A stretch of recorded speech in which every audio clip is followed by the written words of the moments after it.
Primera de Juan, capítulo 2, versículo 7, en adelante dice así la palabra del Señor.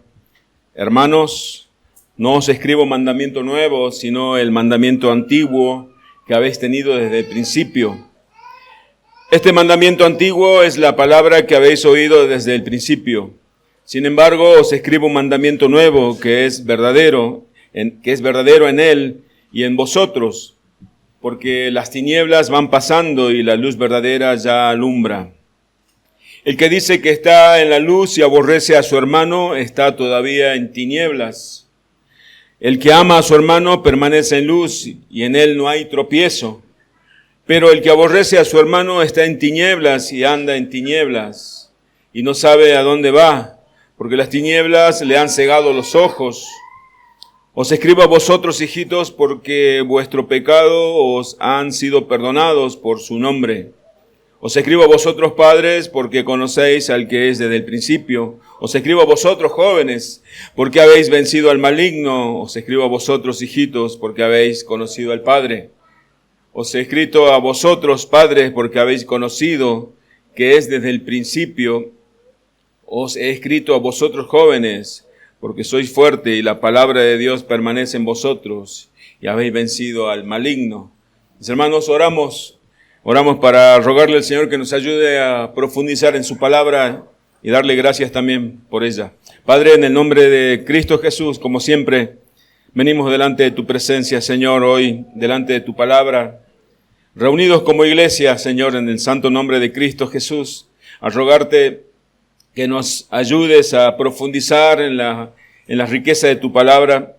Te rogamos que nos des entendimiento de todas estas cosas, Señor, que sea tu palabra en nosotros como esa espada de doble filo que penetre hasta lo más profundo de cada ser y discierna, Señor, lo que hay en esa mente humana, en nuestro corazón, en la intención de cada uno de nosotros.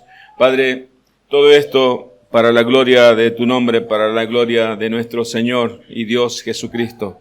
Amén. Amén. Aquí el apóstol Juan, como estamos viendo nosotros en esta carta, tiene algunos propósitos principales. Por ejemplo, uno de los propósitos es asegurarnos para si verdaderamente estamos en Cristo o no estamos en Cristo. Podríamos decirlo también, para que cada uno de los creyentes pueda comprobar si realmente ha sido salvado por el Señor Jesucristo o no. Pero también tiene el fin, el propósito de desenmascarar a los falsos maestros, a los gnósticos. Pero también el fin es de que cuando nosotros podamos, por medio de su palabra, estar seguros de que estamos en Cristo, poder disfrutar de ese privilegio. ¿Y cómo saber si estamos o no estamos en Cristo? El apóstol comenzó diciendo que aquel que tiene una verdadera comunión con el Padre es aquel que realmente ha sido salvado por Cristo, porque nadie puede estar en comunión con Dios si no ha sido salvado por Cristo, porque Dios es luz y no hay ninguna tinieblas en Él. ¿Recuerdan eso? Y ahora vemos que el apóstol va a hablar del amor, el amor fraternal. ¿Cómo nosotros reconocemos cuando alguien viene de otro país, viene de un país diferente? Nosotros, por los rasgos que distinguen a una persona, podemos saber si es de nuestro país o viene de otro país, nos está visitando. Por el acento en particular, nosotros podemos distinguir si esta persona es de Salta o es argentina o no lo es. No solamente de un país, sino de una provincia diferente. Por las costumbres que tiene, por el hábito alimenticio, por la vestimenta, podemos nosotros percatarnos y saber si esa persona es de esta región o viene de otras regiones lejanas. Y el apóstol Juan, acá nos dice que aquel que ama a su hermano revela la ciudadanía celestial. Fíjese qué importante. El apóstol Juan en esta sección de la carta nos enseña que el amor fraternal es la señal más clara es la que muestra que alguien verdaderamente anda en luz, así como ya dijo en el capítulo 1, versículo 5, que Dios es luz y ninguna tiniebla hay en él. Entonces aquel que manifiesta ese amor fraternal, el amor por los hermanos, el amor al prójimo, es alguien que anda verdaderamente en la luz y pertenece, por lo tanto, a la familia de Dios. El Señor Jesucristo dijo que toda la ley se resume en 2 grandes mandamientos: el amor a Dios por sobre todas las cosas y el amor al prójimo como a uno mismo. El amor a Dios es algo que no lo podemos ver. Alguien puede decir yo amo a Dios y nosotros no podemos decirle absolutamente nada. Pero el amor a Dios se hace visible en el amor al prójimo. Cuando vemos que alguien ama al prójimo, ama a su hermano, está dando evidencias de que ama a Dios. El mismo Señor Jesucristo nos dio un ejemplo cuando contó aquella parábola del buen samaritano, ¿recuerda? Cuando contó el Señor Jesucristo que un hombre fue asaltado, fue dejado medio muerto al costado del camino, pasaron sacerdotes, pasaron levitas, pasaron todo tipo de personas religiosas de la religión judía de aquel tiempo. Y ninguno de ellos se detuvieron a socorrer a ese pobre hombre que estaba allí tirado, golpeado. Pero un samaritano, el samaritano considerado enemigo de los judíos, se compadeció, lo ayudó, lo cuidó, pagando incluso por alojamiento y atención. En este acto tan sencillo, pero tan profundo a la vez, este buen samaritano, como se lo conoce, reveló que las palabras no podían mostrar. El amor verdadero, entonces, mis hermanos, es la evidencia del amor a Dios. El amor verdadero por el prójimo es una de las evidencias más claras del amor a Dios. Le dijeron a Jesús, y Jesús preguntó a los demás, ¿quién es el prójimo? ¿Quién es mi prójimo? Porque nosotros podríamos decir, bueno, yo no amo a mis hermanos porque la verdad es que yo no sé si es hermano. ¿Sí?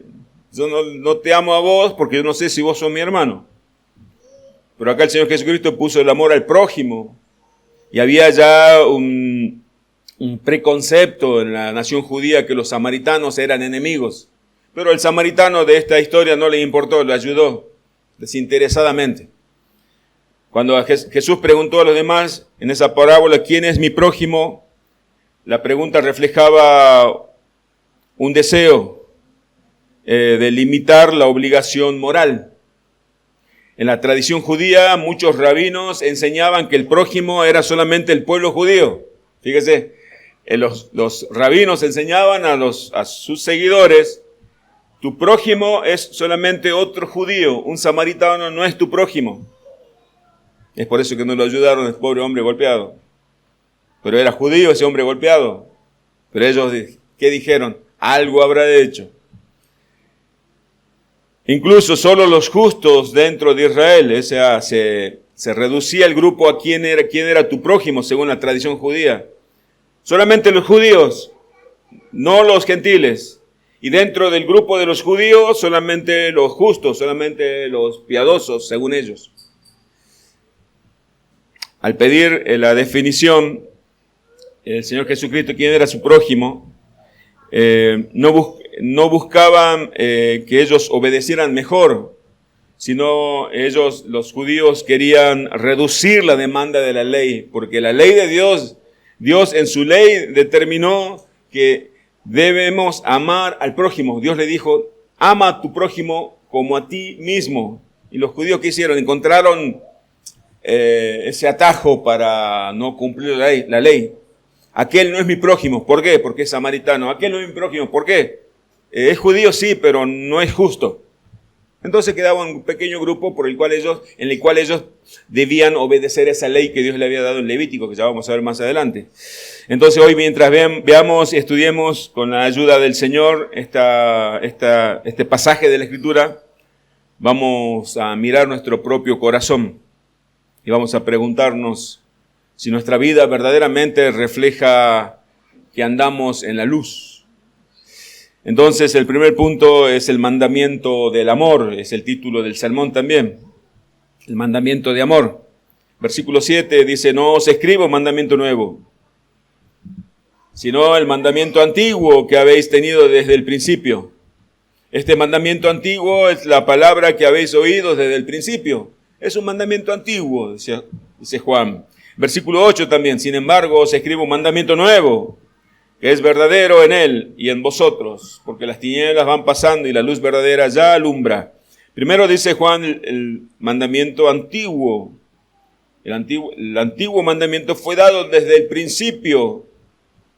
En la ley, Dios, en Levítico 19, 18, no lo vamos a buscar por cuestión de tiempo, pero de manera breve el Señor dice, pero contundente, amarás a tu prójimo como a ti mismo. Listo, Dios ordena, ama a tu prójimo ¿cómo? Como a ti mismo.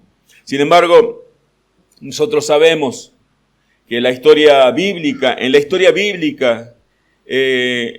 Caín comenzó matando a Abel. Jacob engañó a Esaú. Sabemos que Judá vendió a su hermano José. Hermanos de la propia sangre, no podían poner en práctica este mandamiento.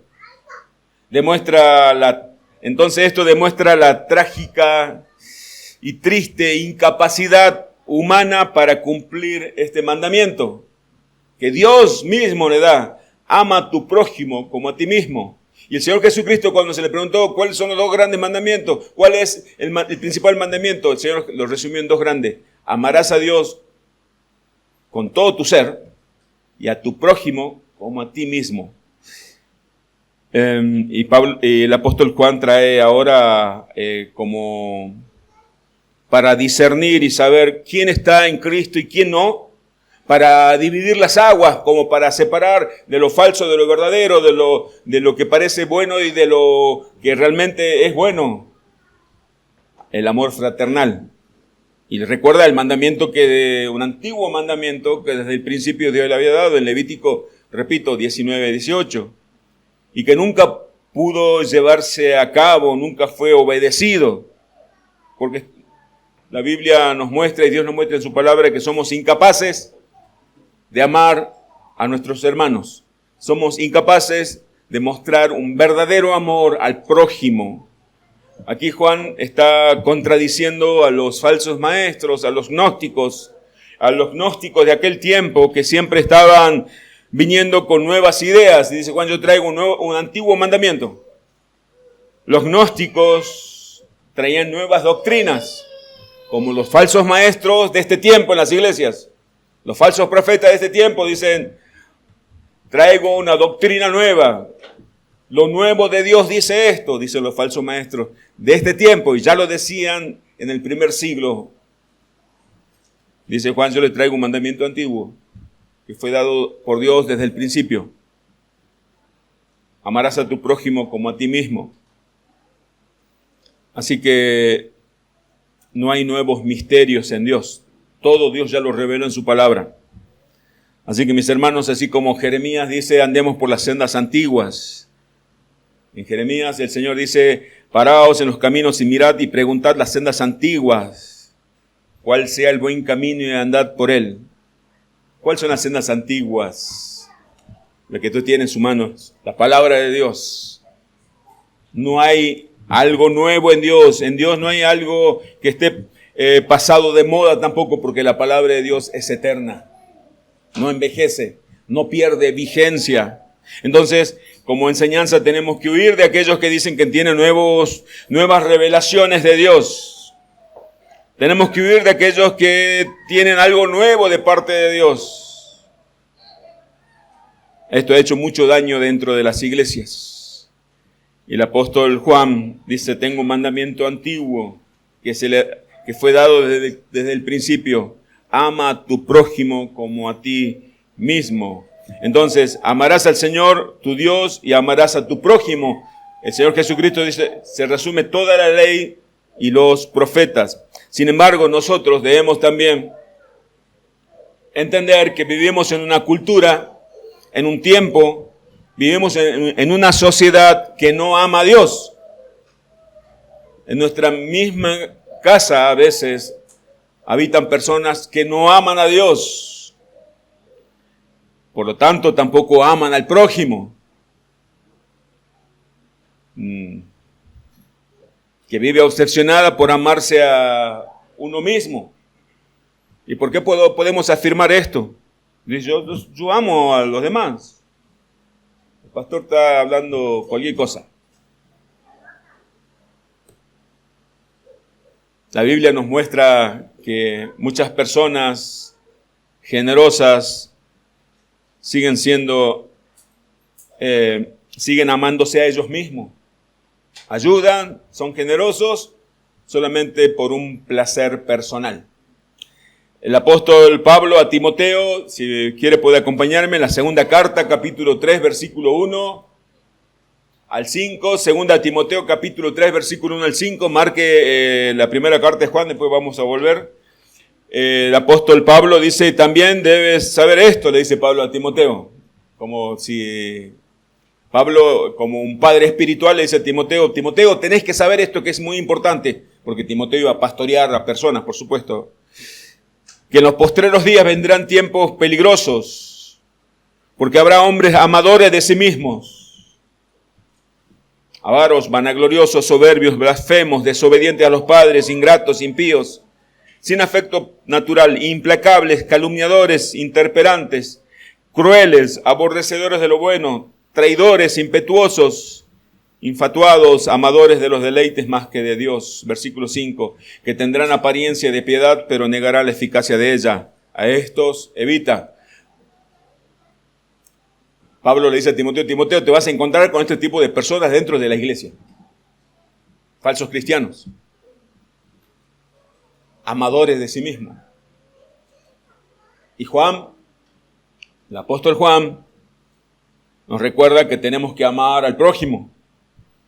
Porque naturalmente, sin Cristo, sin el Espíritu de Dios, nadie puede amar a su hermano, nadie puede amar a su prójimo.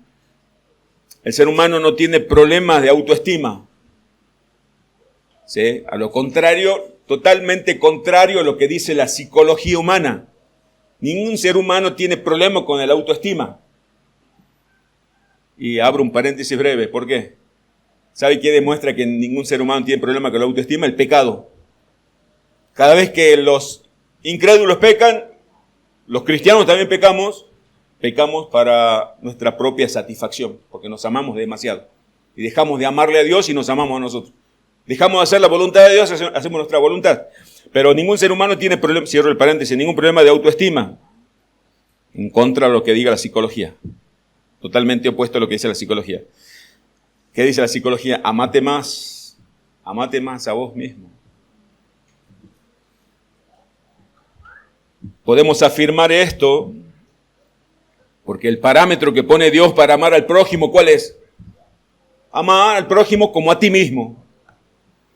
No dice Dios, ama a tu prójimo como amás a tu papá, ama a tu prójimo como amás a tu hijo, como amás a tu mamá, a tu papá, a tu esposa. No. Ama a tu prójimo como a ti mismo. Así que si la psicología dice que el ser humano algunos seres humanos tienen problemas de autoestima, está yendo en contra de lo que Dios dice en su palabra. Dios sabe que nosotros nos amamos mucho a nosotros mismos. Usted y yo nos amamos demasiado. El problema es que el amor que nosotros sentimos por nosotros tiene que estar direccionado, eso es, ¿a dónde? A Dios.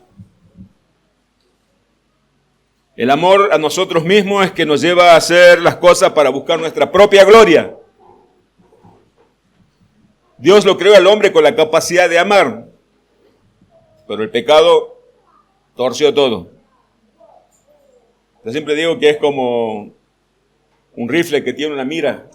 El amor iba dirigido a Dios. Dispararle amor a Dios.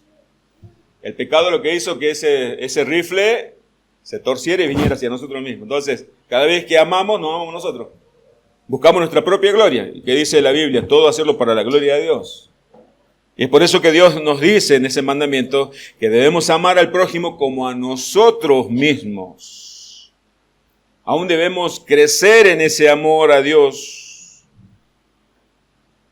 Jesús, en Mateo, no vamos a leer por cuestión de tiempo, mis hermanos. En Mateo 12:30 dice, mostrando que nuestro amor por Dios debe abarcar todo. Dice que debemos amar a Dios con nuestra fuerza, con nuestros sueños, con nuestras ilusiones, con nuestra voluntad, con todo nuestro ser. ¿Amamos al Señor con todo nuestro ser? Debemos preguntarnos primero, no lo amamos a Dios con todo nuestro ser. No amamos a Dios con todos nuestros pensamientos, no amamos a Dios con todas nuestras fuerzas. No amamos a Dios con todos nuestros anhelos, ilusiones. No amamos a Dios con toda nuestra voluntad, no lo amamos así.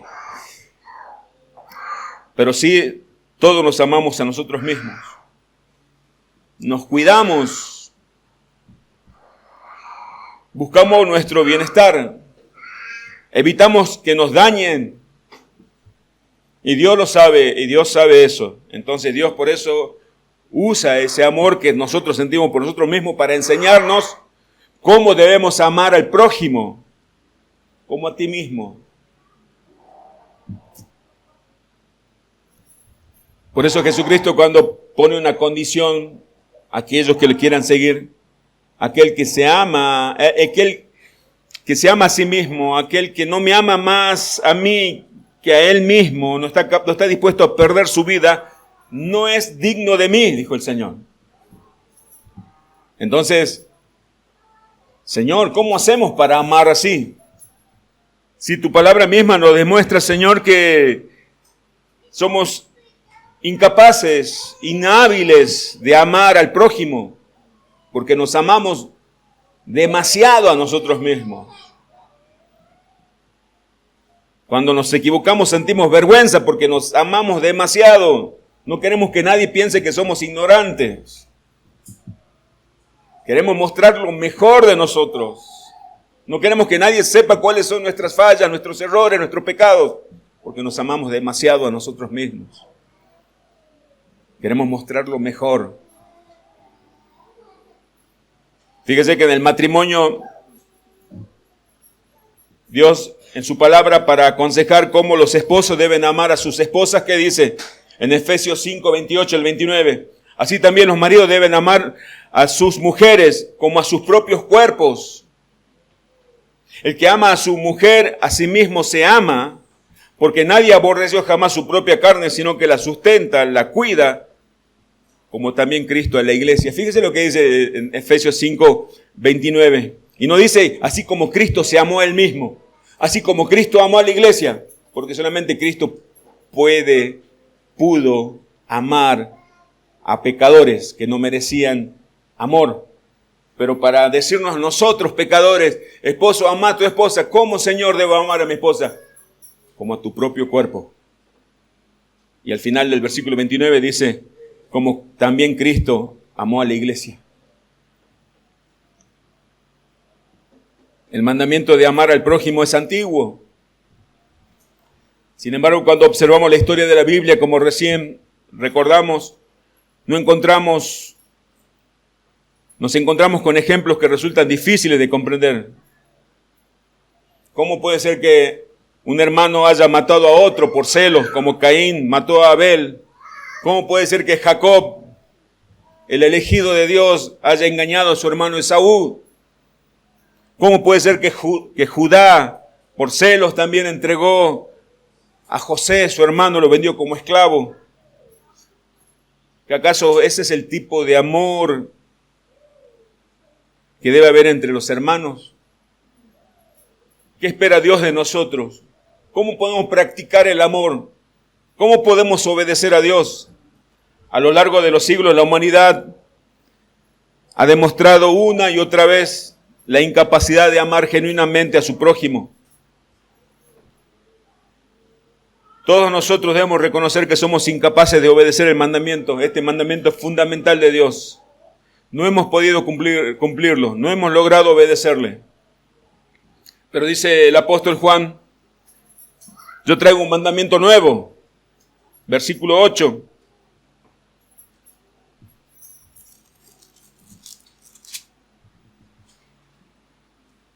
Sin embargo, os escribo un mandamiento nuevo, que es verdadero en Él y en vosotros, porque las tinieblas van pasando y la luz verdadera ya alumbra.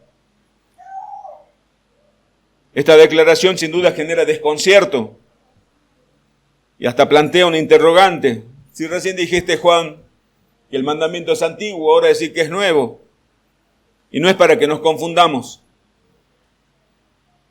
Y no tampoco debemos entender, no se trata de otro mandamiento, sino que es el mismo mandamiento. Amarás a tu prójimo como a ti mismo. Pero ¿por qué Juan dice que es nuevo? Ese mandamiento es antiguo. Pero Juan dice es un mandamiento nuevo, dice ahora.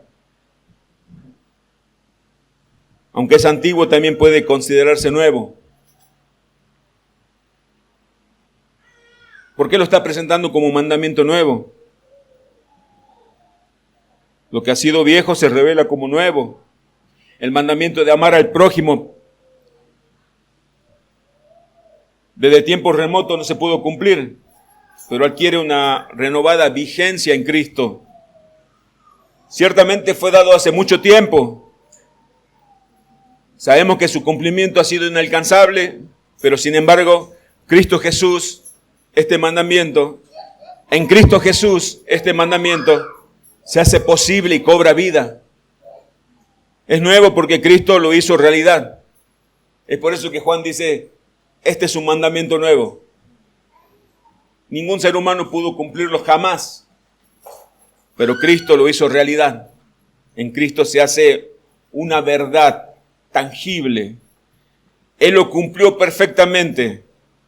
A través del nuevo pacto, Dios escribe su ley ahora en el corazón de cada creyente y en la mente de cada creyente por medio del Espíritu Santo. Somos una nueva naturaleza en Cristo, el poder del Espíritu Santo. Ahora el cristiano sí está capacitado. ¿Escuchó? Ahora usted y yo sí estamos capacitados, si es que realmente estamos en Cristo, para cumplir este mandamiento antiguo que ahora es nuevo en Cristo. Lo que antes parecía imposible, ahora es posible en Cristo. Cristo es como la luz del mundo que ilumina a cada creyente. Por eso dice, sin embargo os escribo un mandamiento nuevo que es verdadero en Él y en vosotros. Las tinieblas van pasando y la luz verdadera ya alumbra. Este mandamiento que antes parecía y lo era realmente inalcanzable, ahora en Cristo es una realidad. Y Juan trae este mandamiento para discernir lo que realmente dice estar en Cristo, si realmente es cierto lo que proclaman con su boca, en la práctica aman realmente a sus hermanos. En Cristo el mandamiento ha sido plenamente cumplido, mis hermanos. En Cristo el amor al prójimo deja de ser una aspiración lejana. Ay, me gustaría amar al prójimo, me gustaría amar a mis hermanos. En Cristo esto se hace real, verdad. En Cristo se convierte en una verdad palpable, visible. En el Evangelio de Juan, capítulo 15, versículo 13, el mismo Señor Jesucristo dijo, lo espero. Juan 15, 13.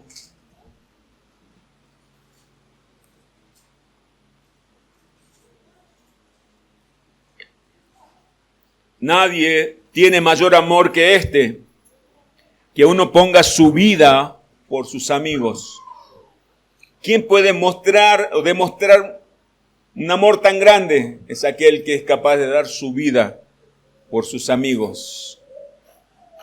Entonces, por esto podemos afirmar con certeza que este mandamiento es real para la iglesia, para los creyentes del Nuevo Testamento, para los creyentes del Nuevo Pacto. Ama a tu prójimo como a ti mismo, porque Cristo lo ha hecho. En el mismo Evangelio de Juan, capítulo 13, versículo 34, el Señor Jesucristo también dice lo siguiente. Juan 13, 34.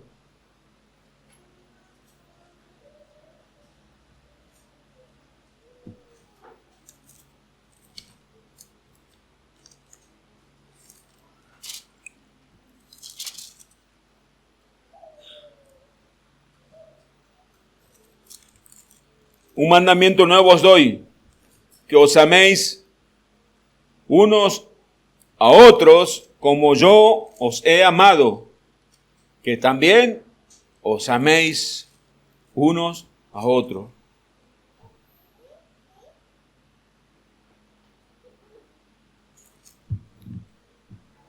Ese mandamiento que el hombre natural, cuando digo el hombre natural, la teología se refiere al hombre a la persona que todavía no ha sido regenerada por Dios, a la persona que no está en Cristo, a la persona que no tiene el Espíritu Santo. Este mandamiento no puede ser cumplido. Pero ahora, para aquellos que fuimos regenerados, que somos nuevas criaturas en Cristo, que el Espíritu de Dios está en nosotros, que nos da ese amor por la ley de Dios, que nos da la capacidad de amar al prójimo, ese mandamiento es una realidad.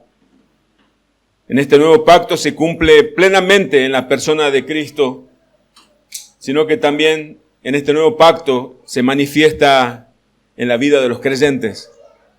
Cristo Jesús, ¿por qué hablo nuevo pacto? Porque Cristo Jesús, cuando murió en la cruz y su sangre fue derramada, en esa sangre fue hecho el nuevo pacto. En ese nuevo pacto es en el cual Dios, por su propia voluntad, Él decidió salvarnos a nosotros. El Hijo de Dios entregó su vida en la cruz para morir por pecadores, mostrando ese amor al prójimo. Y ahora todos aquellos que estamos unidos a Él, recibimos su Espíritu. Y es por eso que el apóstol Juan dice, ustedes, si están en Cristo, si esto es real, lo que usted proclama con su boca, esto se hace visible si aman a sus hermanos. Aquellos que antes vivían como paganos, aquellos pecadores que antes vivían dominados por el odio, por el pecado, por las pasiones de la carne, ahora reflejamos y encarnamos la sublime ley del amor en nuestra vida diaria. Nuestra vida diaria, mis hermanos, es la que habla de si realmente estamos o no estamos en Cristo. ¿Amamos o no amamos a los hermanos? Cristo, el Hijo de Dios, se ha encarnado. En Él, ese mandamiento ahora es verdad. Él nos amó como a sí mismo. Cristo nos amó como a sí mismo, podríamos decir. Pero más que a sí mismo, porque se humilló hasta la obediencia de aquella muerte, entregando su vida a la muerte en la cruz del Calvario. Con esto nos ha dejado un ejemplo. Aquel que profesa decir yo soy de Cristo, tiene que dar el ejemplo como Él lo dio, entregar su vida por los demás. Esto es lo que parece algo imposible y lejano a la mente humana, es una realidad, debe ser una realidad visible en cada uno de nosotros. Pero si esto no está siendo una realidad tan clara en la vida de la iglesia, entonces tenemos que pedirle al Señor que nos lleve a una profunda autoexaminación. ¿Qué está pasando con nosotros entonces? ¿Qué está pasando con nosotros? ¿Cómo está nuestra relación con Dios? Tenemos que volver al capítulo 1 de la primera carta de Juan. ¿Que acaso la vida de Cristo no está en mí?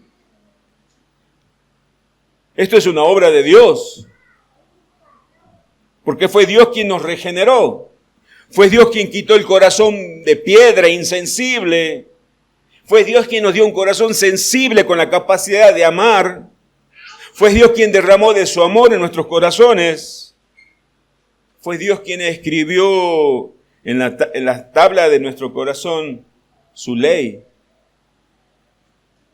para que nosotros podamos decir como el salmista, Salmo 1 y 2 dice, sino que en capítulo 1, versículo 2, sino que en la ley de Jehová está su delicia, y en su ley medita de día y de noche. Ahora es posible porque somos nuevas criaturas, es una obra de Dios.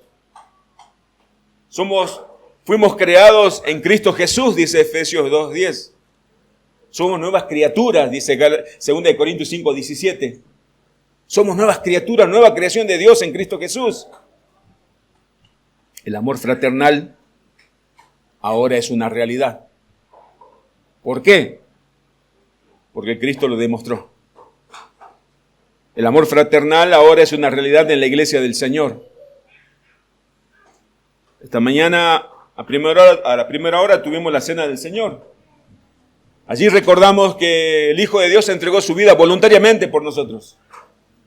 Y nosotros tomamos esa cena del Señor, hicimos memoria de nuestro Señor. Y ahora sería una gran contradicción si decimos, no puedo amar a aquella persona. Por esto y por esto, por lo otro. Cristo ha traído una nueva naturaleza. Cristo es el postrer Adán. En Cristo somos una nueva creación. El Espíritu Santo ahora habita en cada uno de los creyentes. Escuche bien, el Espíritu Santo es el que produce fruto. Ese fruto es el carácter de Cristo en cada uno de nosotros. ¿Usted recuerda lo que dice Gálatas 5:22? Mas el fruto del Espíritu es, el primer fruto que produce es amor, gozo, paz, paciencia, y termina en templanza. Si usted está en Cristo, el Espíritu Santo produce fruto.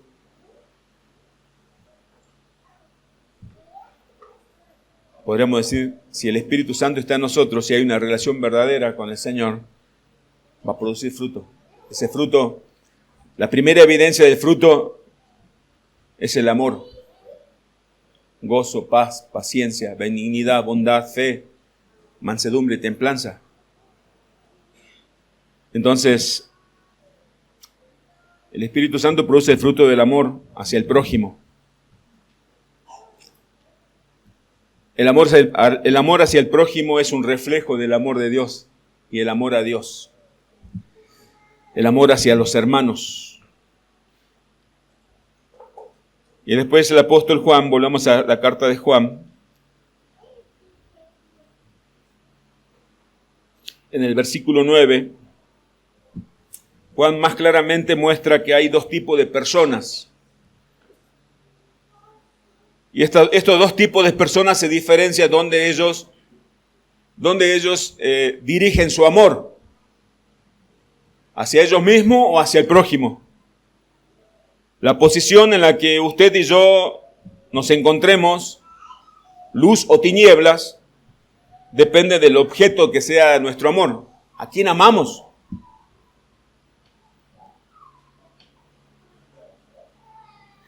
Versículo 9. El que dice que está en la luz, y aborrece a su hermano, está todavía en tinieblas. El versículo 11. Pero el que aborrece a su hermano está en tinieblas y anda en tinieblas y no sabe a dónde va, porque las tinieblas le han cegado los ojos. Pero el versículo 10, ¿qué dice? El otro tipo de persona, el que ama a su hermano, permanece en la luz y en él no hay tropiezo. A veces, acá primero que Juan está mostrando una gran contradicción entre lo que se dice y lo que se hace. Y nosotros a veces estamos llenos de contradicciones. Nosotros decimos a veces, yo no escucho en esta iglesia, pero en otros lugares sí, yo amo a mis hermanos, pero no le puedo ni ver a mi esposo. Yo amo a mis hermanos, pero mi esposa... Yo amo a mi hermano, pero a mi suegra, a mis cuñados,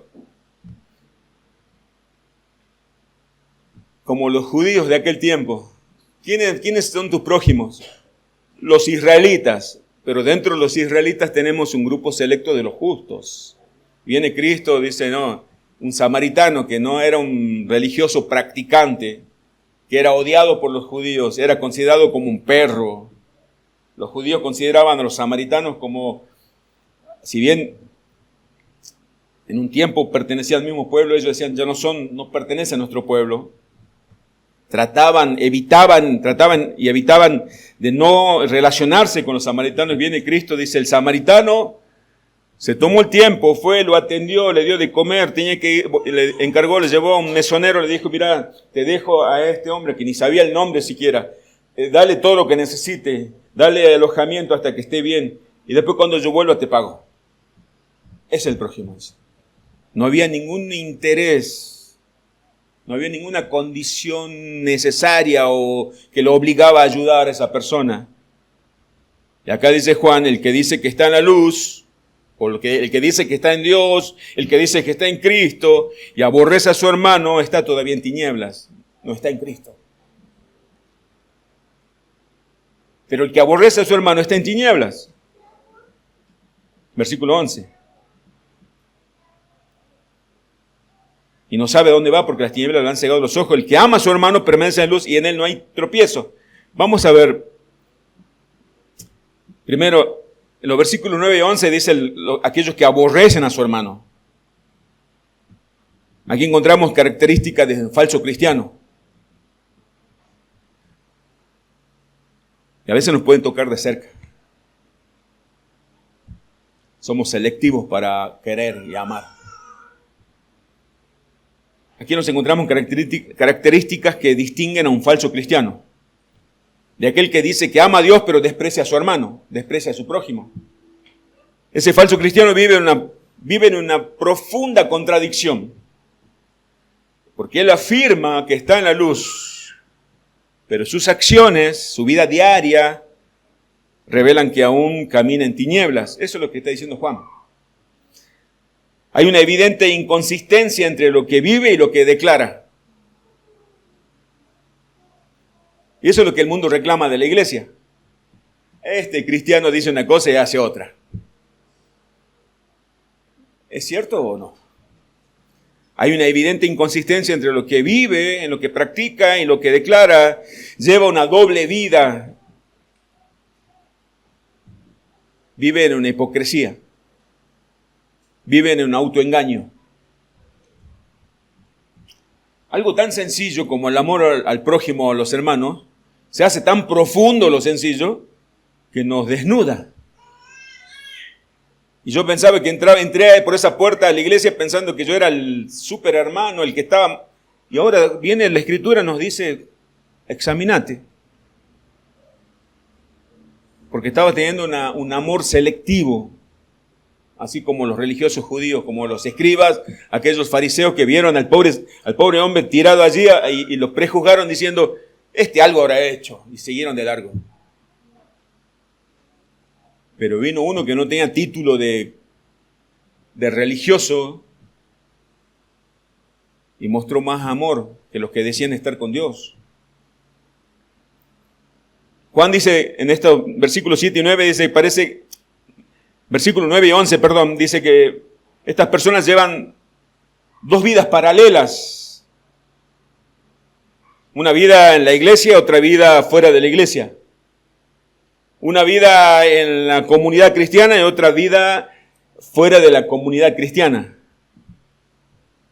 Con sus palabras profesa una cosa, pero sus hechos desmiente lo que predica. Eso está diciendo Juan.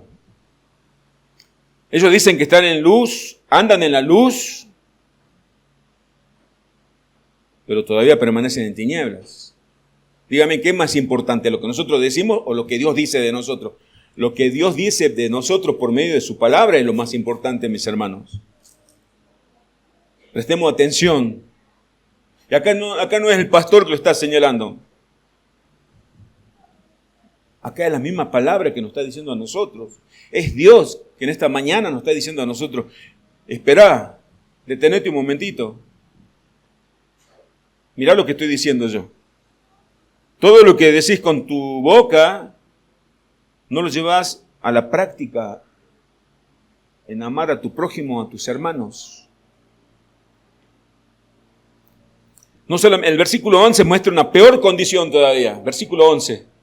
Cuando dice, pero el que aborrece a su hermano está en tinieblas y anda en tinieblas y no sabe a dónde va porque las tinieblas le han cegado los ojos. Se ve cómo aborrece a su hermano, cómo desprecia a su hermano y se ve claramente que aún está en tinieblas. Acá, ¿por qué digo que es una peor condición esta? Porque la tiniebla es su ámbito externo, podríamos decir. Es la atmósfera donde él se mueve, las tinieblas. Pero la ceguera, porque no solamente está en tinieblas, sino que es ciego, la ceguera es su condición. O sea, una persona que, si nosotros estamos en una habitación y es de noche y no hay luz, no vamos a ver absolutamente nada. Pero cuando se enciende la luz, vamos a ver porque tenemos la capacidad de ver. Pero si somos ciegos, se nos apaga la luz, se nos enciende la luz, vamos a seguir igual. Esta es la condición del versículo 11 que describe el apóstol Juan. Las tinieblas le han cegado los ojos. Su vida está marcada por la necedad, está diciendo, por la obstinación. Su vida está marcada por una profunda imprudencia. ¿Cuál es la imprudencia? Al punto de seguir andando, aún estando en tinieblas, aún estando ciegos. Cuando una persona se encuentra en la oscuridad, lo natural es detenerse. Si usted va por la ruta, a mí me pasó una vez. Se me apagó la luz del auto viniendo de la autopista, no había totalmente oscura la ruta. Lo que hice, me tiré al costado de la ruta, tratar de solucionar el problema o que se aclare, que amanezca. Pero imagínese a alguien que va por la ruta oscura, se le apaga la luz del auto y continúa, se va a matar. Bueno, esta es la condición del versículo 11. Porque la vida de esa persona está marcada por la necedad. Cuando una persona se encuentra en la oscuridad, lo natural, lo obvio es detenerse, busca orientación. Ninguna persona sensata continúa como si nada hubiese pasado. Sin embargo, Juan describe que esta persona es insensata porque él afirma que está en la luz. Él afirma que está en la luz, aunque en realidad transita en tinieblas.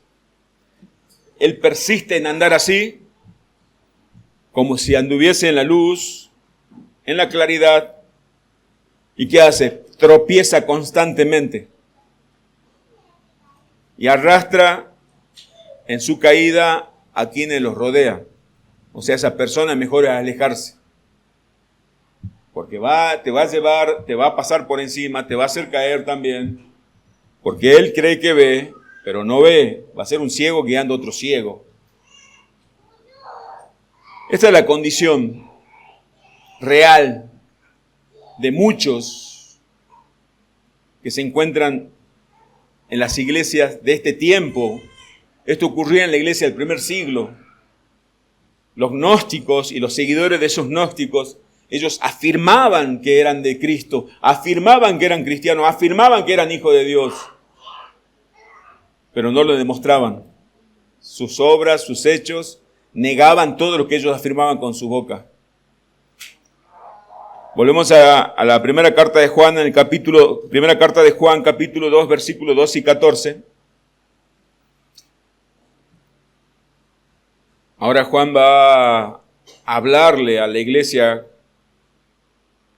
a hablarle a la familia de Dios.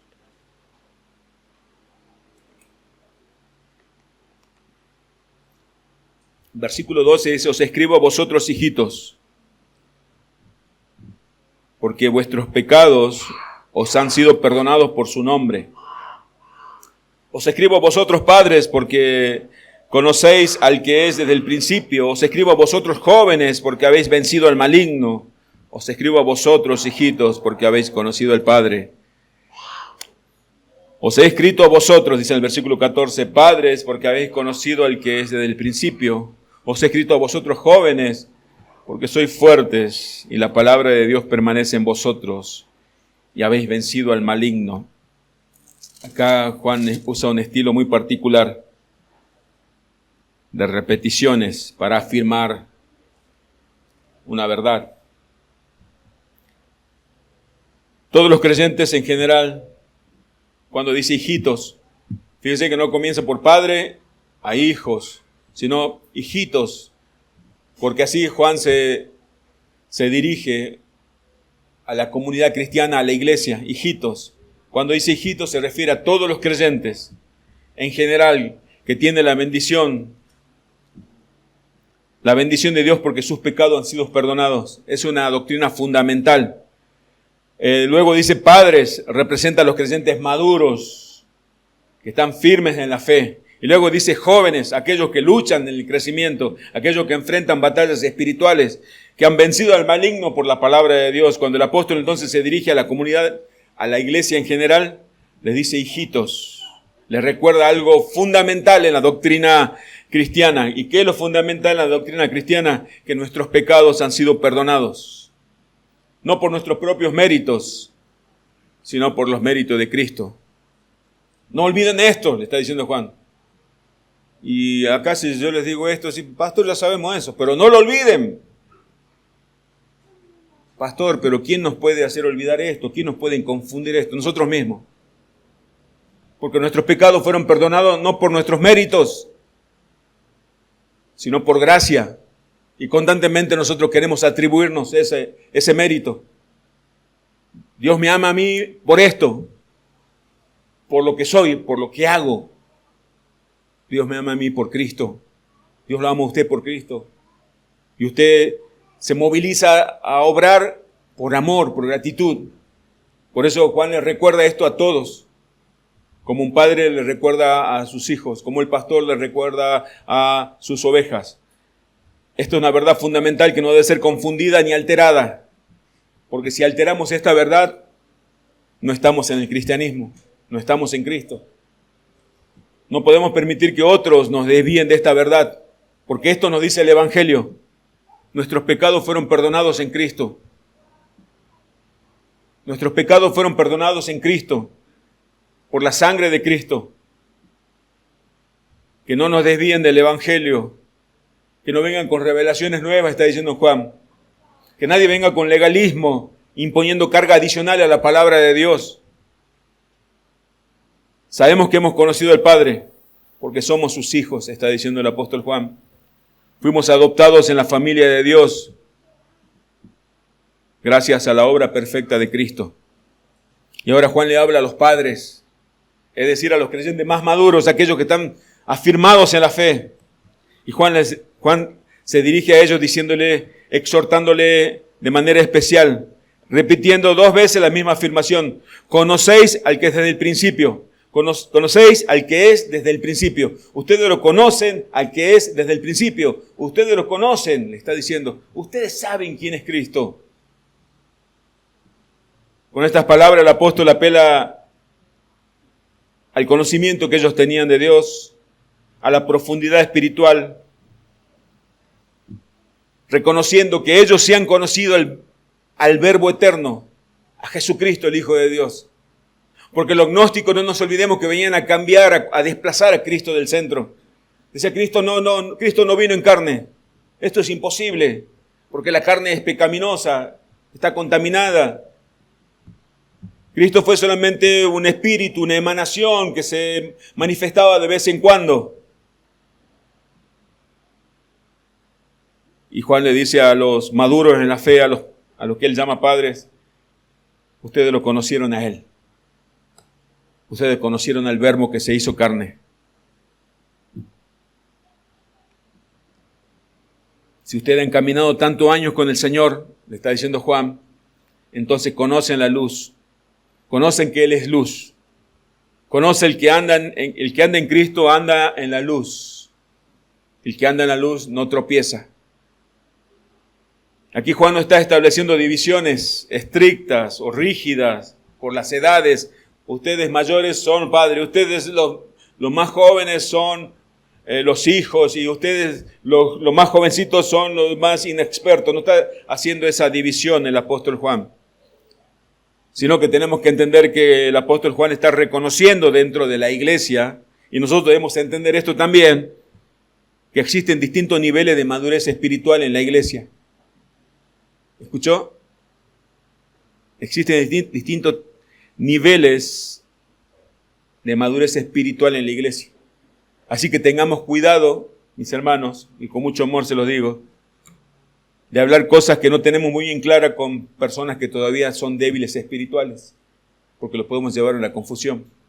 Lo que tenemos que hacer, si entendemos que Dios nos dio un poquito más de conocimiento, es afirmarlos a aquellos que todavía no están en una madurez, en un nivel avanzado en la madurez, con respecto a la madurez espiritual, hablarle más del Evangelio, hablarle quién es Cristo, y por ahí no hablarle tanto de los gigantes en el tiempo de Noé, no hablarle de los arcángeles y de los ángeles, que la Biblia no da tanta luz al respecto de esos temas. Aquí Juan está reconociendo que la iglesia no crece de manera pareja. No todos tienen un nivel espiritual y de madurez, sino habla de padres, de jóvenes, habla de hijitos. A cada uno de ellos, el apóstol Juan se dirige con mucho amor. Es como si el mismo Cristo les hablara a ellos. Lo mismo que sucede con nosotros. Cuando la palabra de Dios se hace audible, es como si el mismo Señor nos hablara a cada uno de nosotros de manera personal. El perdón que ustedes han recibido, dice Juan, permanece en ustedes. Que nadie los mueva de esa posición.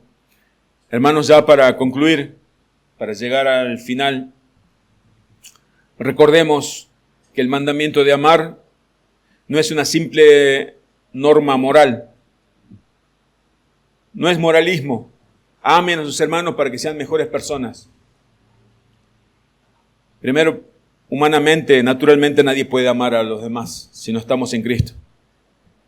Tampoco es una regla para ser mejor persona, ya lo dije. El amor al hermano es la evidencia, sí, esto sí, el amor hacia el hermano es una evidencia visible de una vida verdaderamente transformada por Cristo. Voy a repetirlo. El amor hacia el hermano es la evidencia visible de una verdadera vida transformada por Cristo.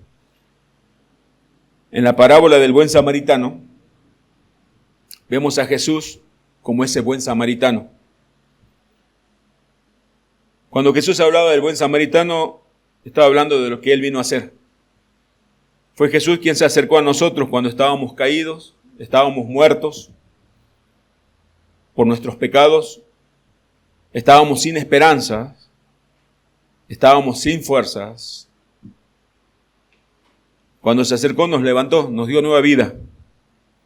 Él se inclinó hacia nosotros con compasión.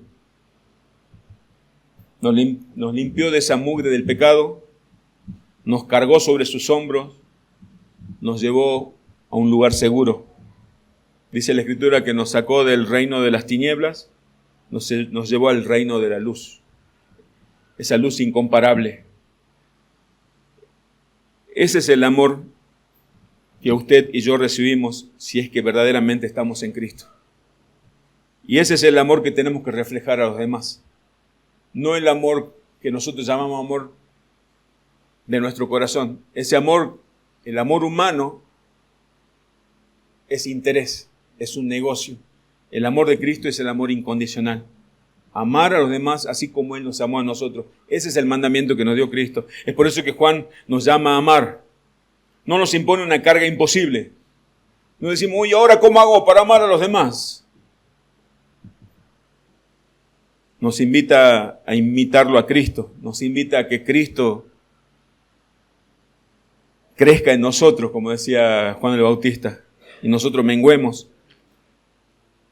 Nos invita a que reflejemos esa verdad que Él nos amó primero a nosotros, que el mandamiento es antiguo, pero Jesús se renueva.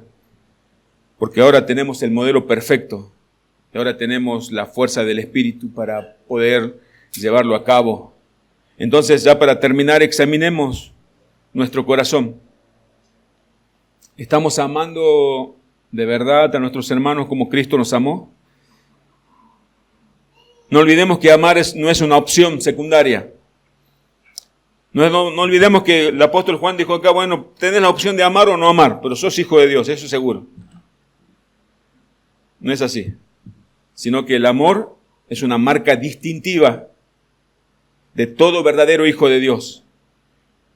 Y donde Cristo está presente, su amor nunca falta. A Él, Señor, sea la gloria. Padre, te damos gracias por tu bendita y poderosa palabra. Ayúdanos a reflejar ese amor fraternal. Ayúdanos a crecer en este conocimiento.